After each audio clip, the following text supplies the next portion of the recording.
এইটা হচ্ছে নর্মাল একটা প্লাস্টিকের বোতল, পানি খাওয়ার বোতল। আমরা পানি খাওয়ার জন্য ইউজ করি, অন্যান্যরা অন্য কিছুর জন্য ইউজ করতে পারেন। যাই হোক, এই প্লাস্টিকের বোতল মাত্র 100 টাকায় ফুটপাত বা অন্যান্য দোকানপাট যে কোনো জায়গায় অ্যাভেলেবেল পাওয়া যায়। 100 টাকা, 100 টাকার নিচে আপনি কোথাও কিনতে পারবেন না, ঠিক আছে, এই প্লাস্টিকের বোতলগুলো।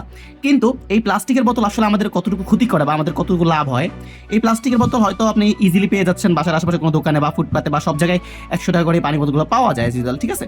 কিন্তু এই প্লাস্টিক বোতলগুলো মানে আপনার অজান্তেই আপনার বাসায় আপনার ফ্যামিলি মেম্বারদের ক্যান্সার ডেকে নিয়ে আসতে পারে। এই প্লাস্টিক কিন্তু আমাদের ক্যান্সার হয়, সেটা আপনি জানেন বা না জানেন এখন জেনে নিন যে এই প্লাস্টিক কিন্তু আমাদের রেগুলার ইউজের কারণে আমাদের ক্যান্সার হতে পারে, যেটার মানে ভয়াবহতা তো আপনারা ভালো করেই জানেন।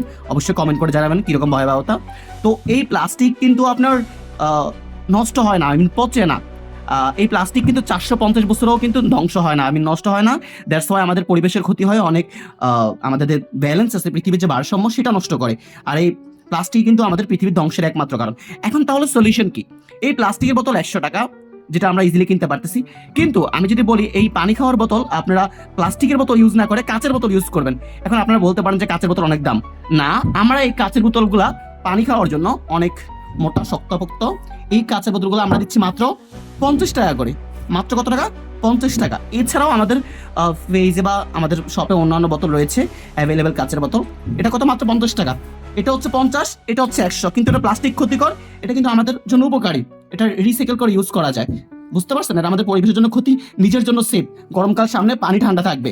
কিন্তু এই প্লাস্টিক বোতলে পানি ঠান্ডা থাকবে না। এটা কিন্তু ফ্রিজ থেকে বের করছি, আর এটা নর্মাল ছিল। এটার পানি অলরেডি এমনিতে ঠান্ডা। আশা করি সবাই বুঝতে পারছেন। এখন থেকে সবাই প্লাস্টিক অ্যাভয়েড করবেন।